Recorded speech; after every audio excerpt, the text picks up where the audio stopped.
전반적으로 봤을 땐 미국 경제가 점점 둔화되고 있는 국면이고 달러도 점점 약해질 수 있기 때문에 환율도 변동성은 크겠지만 내려가는 쪽으로 바라보고 있고요. 네.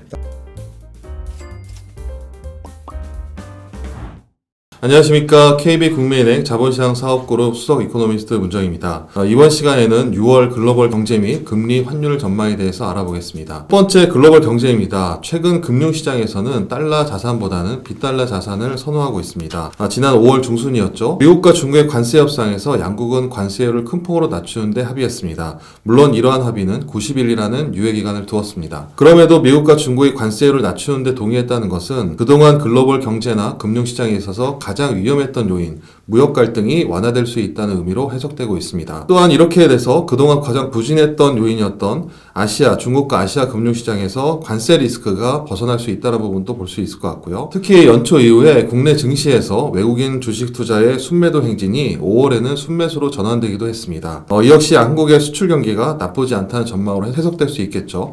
이로 인해서 한국 증시가 상승하고 원화는 달러 대비 강세를 보였습니다. 이러한 변화는 글로벌 경제, 금융시장에 있어서 가장 커다란 변화라고 볼 수 있을 것 같습니다. 다음으로 6월달 주요 이벤트를 한번 살펴보겠습니다. 6월달 초에는 가장 중요한 이벤트로 볼 수 있는 게 6월 3일 대통령 선거라고 볼 수 있는데요. 이번에 한국 21대 대통령 선거가 있습니다. 지난 2024년 12월 3일 윤석열 전 대통령의 비상계엄이 45년 만에 실행되었고요. 불과 하루 만에 비상계엄이 종료가 됐습니다. 여기에 12월에는 미국 트럼프 당선으로 인해서 트럼프 트레이드가 강화됐고요. 그런 부분이 모두 국내 금융시장에는 불안 요인으로 작용을 했습니다. 대표적으로 한국 국채의 위험지표인 CDS 5년물을 볼 수 있을 것 같은데요. 이 CDS 5년물은 12월 초부터 상승하기 시작해서 1월까지도 계속 상승세를 이어갔습니다. 이후에 2월달, 3월달까지는 하락했지만 4월달에는 더 큰 폭으로 급등하기도 했습니다. 4월 4일 날에는 헌법재판소에 대통령 탄핵 심판이 있었고요. 또 그 전인 4월 3일에는 미국 트럼프 대통령의 사고관세 부과가 발표되기도 했습니다. 하지만 이 이후에 계속적으로 CDS는 계속 내려왔고요. 이런 부분은 국내 정치 불확실성 해소와 그 다음에 트럼프 상호관세에 대해서 한국과 미국의 통상협상 이런 것들이 맞물리면서 불확실성이 좀 완화됐다고 볼 수 있을 것 같습니다. 6월 3일날 대통령 선거 이후에는 아무래도 새로운 정부가 출범하고 이 새로운 정부는 국내 내수 부진에 대해서 경기 부양제 정책을 취할 가능성이 높고요. 또 대외적으로는 미국과 적극적인 통상협상에 나설 가능성이 높기 때문에 이 새로운 정부 출범은 원화 자산에는 좀 더 긍정적인 영향을 미치지 않을까라고 기대할 수 있을 것 같습니다. 6월달 가장 빅 이벤트, 글로벌로 가장 빅 이벤트라고 볼 수 있는 거는 18일, 19일날 있을 미국 연준의 FOMC 정례회의라고 볼 수 있는데요. 이번 FOMC 회의에서는 분기마다 발표되는 연준 위원들의 경제 전망, 그러니까 SEP 테이블이라고 하죠. 경제 전망과 그 다음에 연말 목표 금리인 점도표의 수정 사항을 볼 수 있습니다. 컨센서스는 기준금리 동결입니다. 최근에 발표된 미국의 고용지표 그리고 물가지표가 금리 인하를 제대로 설명해주지 못하고 있다라고 볼 수 있는데요. 고용지표 같은 경우에는 비농업 신규 취업자 수가 10만 명 이상 꾸준히 나오고 있고 실업률은 4% 초반대에서 머물러 있습니다. 고용은 여전히 양호하다라고 볼 수 있을 것 같고요. 물가지표가 이제 가장 문제인데 최근에 미국의 소비자 물가 같은 경우에는 전년비로는 한 2% 중반 혹은 후반 정도 기록하고 있는데요. 물론 이제 연준의 통화정책 목표인 물가 목표치 2%에 멀지 않은 수준이지만 문제는 기대 인플레이션이 많이 올라가고 있다는 부분입니다. 이 기대 인플레이션율이라는 것은 사실 이제 소비자들이 향후 1년 혹은 장기로 봤을 때 물가가 얼마만큼 올라갈 거냐라는 부분을 좀 설명해주고 있는데요. 최근에 미시건대에서 조사한 1년 단기 기대 인플레이션율이 무려 7.3%까지 급등을 했습니다. 물가 상승률이 그만큼 높다는 얘기는 이제 관세를 부과하고 그로 인해서 수입 물가가 올라가면 향후에 물가가 더 올라갈 거다라고 보는 심리가 더 강하다고 볼 수 있는데요. 최근에 미중 관세 협상이 좀 진전되면서 아무래도 이제 기대 인플레이션이 낮아질 수도 있겠지만 이전에 보다는 보편 관세 10% 이상이 부과되기 때문에 그런 영향으로 물가는 조금 더 오를 가능성이 높다라고 볼 수 있을 것 같습니다. 연준의 이중 책무가 고용과 물가인데요. 이 물가에는 기대 인플레이션율, 그러니까 12개월 동안에 향후 얼마만큼 물가가 올라갈 거냐라는 부분도 포함되어 있습니다. 그렇기 때문에 아무래도 고용이 나쁘지 않고 물가는 지금 현재 물가는 양호하지만 향후 12개월 후에 물가가 올라간다고 본다면 이거는 연준 입장에서는 금리를 내리는 요인이 아니라 금리를 올려야 되는 요인입니다. 그럼에도 불구하고 여전히 관세나 하반기 경기 둔화 이런 것들을 감안했을 때 아마 금리는 동결될 가능성이 높다라고 볼 수 있을 것 같습니다. 시장 컨센서스도 연내 한 2차례 정도 금리 인하에 그칠 거다. 최근에 이제 9월하고 12월 금리 인하 전망이 조금 더 우세하고요. 내년에도 3월과 6월, 그러니까 2번 정도의 금리 인하를 전망하고 있습니다. 이거는 지난 3월달 연준 위원들이 제시했던 경제전망 테이블과 유사합니다. 결과적으로 6월 FOMC는 정책금리는 동결 가능성이 높고 또한 경제 전망이나 점도표 같은 경우는 여전히 좀 매파적인 그런 이제 물가에 대한 우려를 좀 표명하는 그런 매파적 동결일 가능성이 상당히 높지 않을까라고 예상되고 있습니다. 마지막으로 이제 6월달 같은 경우는 또 통상협상을 계속 좀 봐야 될 것 같습니다. 6월에는 G7 정상회담이 예정돼 있고요.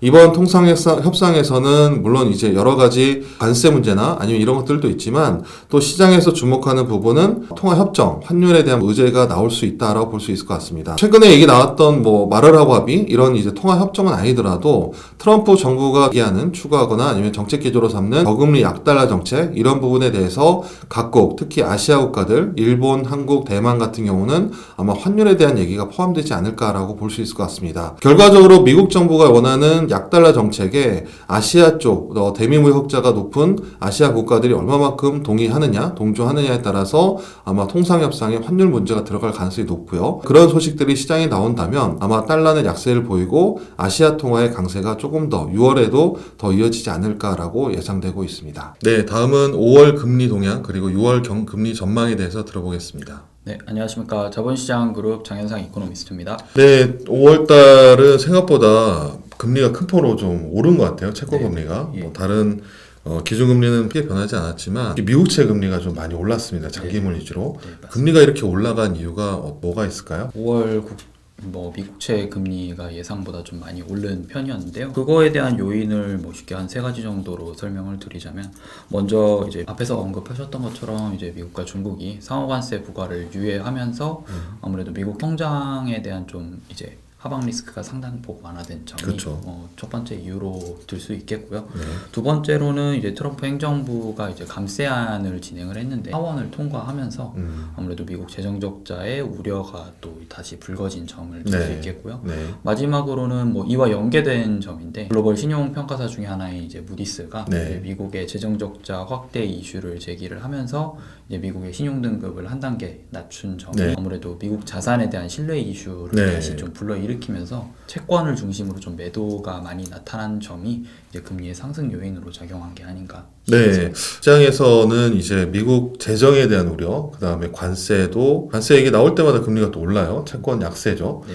그래서 시장에서는 미국채에 대한 신뢰 문제가 얘기 나오는데 이렇게 신뢰 문제가 계속 나온다면 미국채 금리가 계속 올라간다고 봐야 되나요? 그렇다고 생각하지는 않는 게, 미국채 자산에 대한 신뢰 이슈가 계속 부각이 되고는 있지만 글로벌 국채 시장에서 미국채가 차지하는 비중이 매우 높은 상황이기 때문에, 다른 유럽이나 일본 국채도 있긴 하겠지만 이거를 미국 자산을 대체할 수 있는 수준의 이제 유동성이라든가 그런, 아무래도 그런 걸 종합적으로 고려했을 때는 미국 자산을 대체할 만한 좀 그런 게 없는 상황입니다. 그래가지고 아무래도 미국 자산에 대한 신뢰도 우려가 계속 부각될 수는 있어서 금리가 약간 상승할 수 있는 이제 어느 정도 요인이 나올 수는 있겠지만 대체하기가 되게 어려운 상황이기 때문에 미국채 금리가 추가로 상승을 하더라도 급격하게 상승할 만한 요인은 좀 제한적이라고 생각을 하고 있습니다. 네, 여기에다가 6월달 또 FMC가 또 있잖아요. 네. 6월 FMC에서 지금 금리 동결 전망이고 거기다가 금리 인하 시점이 처음에 6월에서 7월, 지금 9월로 미뤄졌어요. 연내 2번 정도로.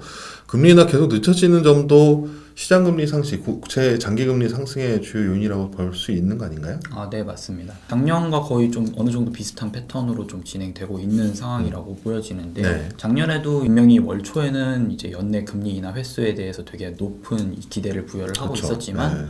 계속적으로 미뤄지다가 이제 9월에 이제 연준이 이제 처음으로 기준금리 인하를 시행을 했죠. 네. 올해도 어느 정도 좀 비슷한 패턴으로 그렇죠. 좀 흘러가는 네, 것 네, 같습니다. 물가 상승에 대한 기대 인플레이션 상승에 대한 우려도 여전히 남아 있고, 고용 지표가 여전히 좀 좋은 모습을 보이고 있는 점이 좀 그 미국 경제가 좋기 때문에 금리 인하를 하기가 좀 어려운 상황에 좀 도달해 있지 않느냐라는 이제 좀 우려가 많이 제기되고 있기는 하지만, 전반적으로 봤을 때 미국 경제가 좀 고용 지표를 중심으로 하반기부터 서서히 둔화되기 시작을 할 것으로 예상을 하기 때문에 6월에는 금리를 동결하고 당분간 연내 금리 인하폭이 뭐 1회에서 2회로 뭐 제한될 수 있다라고 뭐 전망을 할 수 있겠지만 결국 고용 지표가 뭐 빠르게 둔화되기 시작하면 연준도 이제 뭐 후행적인 태도를 감안하더라도 결국 고용 지표가 둔화되면 금리 인하를 시행을 할 수밖에 없기 때문에 네. 시점이 계속 지연되는 점이 약간 좀 우려사항이 될 수는 있겠지만 결국에는 올해 금리 인하에 대한 기대는 여전히 높은 것으로 생각이 되고 있습니다. 네, 사실 이제 뭐 우리나라도 마찬가지고 미국 채권 투자에 많이 들어갔잖아요. 일반 개인들도 마찬가지고. 그런데 지금 말씀하셨듯이 고용이 나빠지면이잖아요. 단서가 들어가야 되기 때문에 네. 가정이 들어가고, 그러니까 나빠지지 않으면 이제 금리가 계속 올라갈 수도 있다라고 보는 거잖아요. 미국에 제가 봤을 때 10년, 30년 투자 많이 들어간 것도 생각되는데 장기물 금리가 그럼 어디까지 올라갈 거냐 이게 제일 궁금하거든요. 지금 10년짜리는 어디까지 갈 수 있을까요? 미국채 금리가 연초에 이제 미국채 10년물 금리 고점이 4.8%였고 네. 이번 달에 이제 고점이 한 4.63% 정도였었는데 아무래도 미국 달러 자산에 대한 신뢰 우려가 계속 부각될 수 있기 때문에 네. 뭐 상호관세 협상이라든가 6월 달에도 어느 이슈에 따른 이제 뭐 국제금리 변동성이 높아질 수 있는 시기가 예상이 되기는 하지만 저희 같은 경우에는 이제 4.6%를 계속 상회할 경우에는 금리 수준에서는 결국 저가 매수가 들어올 것이라고 생각을 하고 네. 그 다음에 이제 재무부 베센트 장관도 미국채 금리 수준에 대해서 상당히 신경을 쓰고 있고 이거에 대한 대응 방안으로 이제 SLR 규제 완화라는 이제 카드를 꺼내들 수 있다라는 네. 점이 예상이 되기 때문에 금리가 계속적으로 상승을 할 수 있겠지만 4.6이나 4.7%를 상회하기는 상당히 어렵다라고 저희는 생각을 하고 있는 상황입니다. 네. 예. 그러면 이제 얼마 안 남았다고 또 볼 수 있을 텐데 또 이제 과연 고용 지표가 얼마나 안 좋아지느냐 이게 좀 관건이 될 것 같고 그런데 이제 미국 금리가 올라가다 보니까 또 전세 금리가 또 올라가요. 우리나라 금리도 또 올라가고 우리나라 한국은 기준금리 인하 전망에도 불구하고 장기물 위주로 또 같이 올라가는 그러니까 동조화 현상이죠. 그래서 지금 10년 금리가 5월에도 올랐는데 우리나라는 그러면 같이 가는 게 맞는 걸까요? 아니면 금리 인하 배경 좀 반영할까요? 한국 같은 경우에는 뭐 6월에 금통위가 열리지는 않지만 네. 아무래도 미국채 금리 상승에도 연동이 되고요. 네. 그리고 이제 뭐 한국 같은 경우에는 새 정부가 그쵸. 이제 어느 정도 추가 경정 예산을 편성을 해서 국고채 금리 상승에 어느 정도 압력을 줄지가 조금 변수로 작용을 할 수 있을 것 같은데요. 네. 아무래도 그러니까 미국채 금리에 비해서 한국채 금리가 그렇게 뭐 많이 빠른 속도로 더 추가로 상승할 만한 요인은 좀 제한적이기는 하겠지만 아무래도 추가 경정 예산 편성이 이제 얼마나 될지에 따른 네. 좀 금리의 상방 압력이 좀 결정될 것 같다고 생각을 하고 있습니다. 이번에 2차로 추경 편성이 예정이 되어 있긴 하지만 이미 이제 1차 추경 이제 예산이 편성이 되었고 그거에 따라서 국고채 금리가 이제 6월에 이제 전월 대비 국고채 발행 규모가 전월 대비해서 증가할 것으로 예상이 되고 있는 상황입니다. 네. 지난달에는 17.5조 원 정도 이제 국고채 발행 규모가 진행이 됐었는데 이번 달에는 좀 더 많이 증가를 할 거로 생각을 해서 일부에서는 20조 원 규모가 발행이 될 가능성도 좀 제기를 하고 있는 상황인데요. 아무래도 국고채 발행 규모가 좀 증가를 하게 되면 결국 수급 부담을 통해서 시장의 금리 상승 압력으로 작용을 할 수가 있기 때문에 네. 이거를 감안해서 다음 뭐 6월 같은 경우에는 금리의 변동성이 높은 상황이 계속 지속이 될 것으로 보이고 네. 그 이제 수급 부담에 따른 금리 상승 압력은 조금 더 진행이 될 것으로 생각을 합니다. 대신 단기물 같은 경우에는 기준금리의 영향을 더 많이 받기 때문에 장기물에 비해서는 조금 금리 상승 압력이 약간 제한될 수 있다는 점을 좀 유의할 필요가 네. 있을 것 같습니다. 네. 자, 가장 이제 궁금한 거, 이제 가장 큰 거죠. 금리 바닥을 봤다. 추세적인 뭐 저점을 지났다. 혹은 추세 전환이다. 어떻게 볼 수 있을까요? 국내 같은 경우에는 성장률이 상당히 낮은 상황이고 그에 따라 뭐 3년물 국고채 금리 같은 경우에는 뭐 기준금리 인하를 상당폭 반영을 해가지고 일각에서는 뭐 이미 3년물 국고채 금리의 저점을 봤다라는 네. 좀 의견이 제기가 되고 있는 상황인데요. 뭐 장기물 같은 경우에도 좀 추경에 대한 좀 수급 부담이 우려가 있긴 하겠지만 지금 6월 같은 경우에는 뭐 당분간 금리가 조금 계속 오를 만한 좀 여지가 좀 남아 있다고 생각을 하는데 네. 뭐 중장기적으로 봤을 때는 결국 뭐 트럼프 행정부의 관세 불확실성이 네. 아직 끝나지 않은 상황이잖아요. 뭐 상호관세에 대한 추가적인 좀 불확실성이 남아 있는 상황이고 이거에 따른 이제 기준금리 인하 사이클이 계속 진행 중인 상황이기 때문에 네. 뭐 금리가 추가적으로 저점을 한 번 더 이제 시도를 할 수 있을 가능성은 여전히 남아 있다고 생각합니다. 네. 그러면은 6월에는 금리가 좀 올라갈 요인이 좀 많지만 그렇다고 추세 전환이라 보기보다는 일단은 아마 하단과 상단의 뭐 등락 사이클이 한 번 더 올 수 있다. 예. 그렇게 보는 거죠. 네, 지금까지 금리 전망에 대해서 들어봤습니다. 네, 다음은 환율 전망에 대해서 들어보겠습니다. 네, 안녕하세요. 이코노미스트 이민혁입니다. 5월달 달러가 다시 좀 반락을 했습니다. 네. 달러 환율도 연중 최저치까지 떨어졌죠. 네. 5월달에 달러와 달러 환율 네.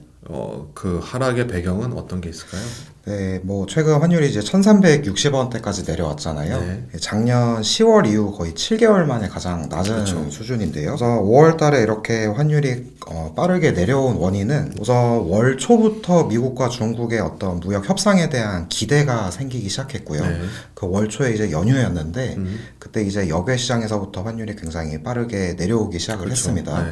그리고 이제 5월 중순에 실제로 미중 협상 타결이 있었죠. 네. 이제 서로 관세를 115%포인트씩 이제 내리기로 합의를 하면서 시장에 어느 정도 리스크 온, 그러니까 위험 선호에 대한 이제 분위기가 생겨났고요. 네. 사실 이제 5월 전망했을 때 가장 불안 요소로 봤던 게 미중 협상이 타결되지 않고 이로 인해서 이제 중국의 위안화가 평가 절하가 되면은 또 이제 원화, 우리나라 원화도 같이 약해질 수 그렇죠. 있기 때문에 이런 부분을 제일 불안 요소로 봤었는데 네. 이번에 협상이 타결되고 이제 중국 위안화 평가 절하에 대한 리스크도 좀 많이 해소가 되면서 네. 우리나라 원화도 그동안 굉장히 저평가되어 왔었는데 네. 그 원화 가치가 좀 많이 회복됐다. 네. 이런 측면에서 환율이 우선 빠르게 내려왔다라고 볼 수 있겠고요. 그리고 그 외에도 이제 미국 달러가 이제 전반적으로 약한 부분도 있었죠. 달러 자산에 대한 신뢰 하락 문제도 계속 제기가 됐었고 네. 좀 달러를 회피하는 글로벌리 회피하는 움직임이었기 때문에 네.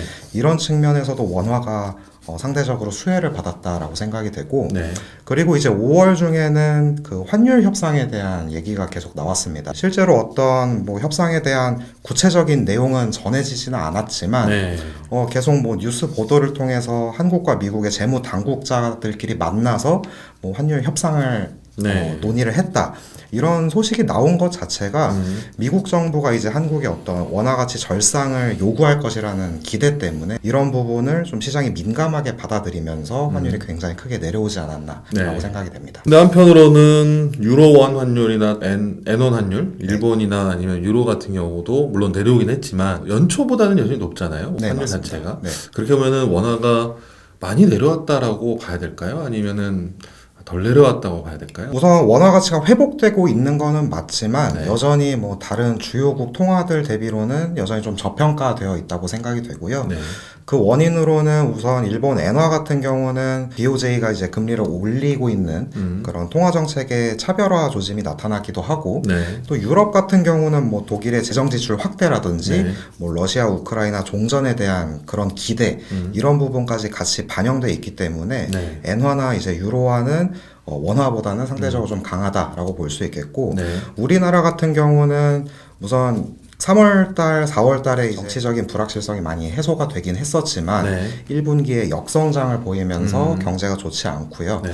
그리고 이제 최근 들어서는 좀 잦아들기는 했지만 주식시장에서 이제 계속 빠져나가는 외국인 자금들도 있었기 때문에 네. 이런 측면에서 좀 원화가 많이 저평가되어 왔다라고 네. 생각이 되고 하지만 이제 앞으로는 계속 이제 미국과의 어떤 협상이 진행되고 통화 협정을 통해서 원화 가치에 대한 절상 압박이 들어온다면 점차 이제 원화 가치 점점 더 회복되면서 네. 다른 통화들과 점점 이제 키 맞추기를 진행하지 않을까라고 네. 생각이 됩니다. 네. 그럼 이제 6월달 전망을 또 들어봐야죠. 6월달 환율이 여기서 더 내려갈 수 있느냐라는 거죠. 네, 우선 미국 달러 가치에 대해서 말씀을 드려야 될 것 같은데 네. 최근 계속 신뢰도 이슈가 제기가 되고 있잖아요. 네. 근데 이제 저희가 생각했을 때 미국 달러 자산에 대한 신뢰도가 하락한 원인은 크게 두 가지가 있을 것 같은데 이렇게까지 달러 자산에 의문이 제기된 적이 올해 들어서 거의 처음이라고 생각이 되는데 네. 사실 이제 트럼프 당선된 이후부터 네. 이제 미국의 경제 정책에 대한 불확실성이 상당히 커졌습니다. 최근에 뭐 미국 신용등급 강등 이슈도 있고 네. 뭐 감세안이 통과되면서 재정 적자에 대한 우려도 있고 네.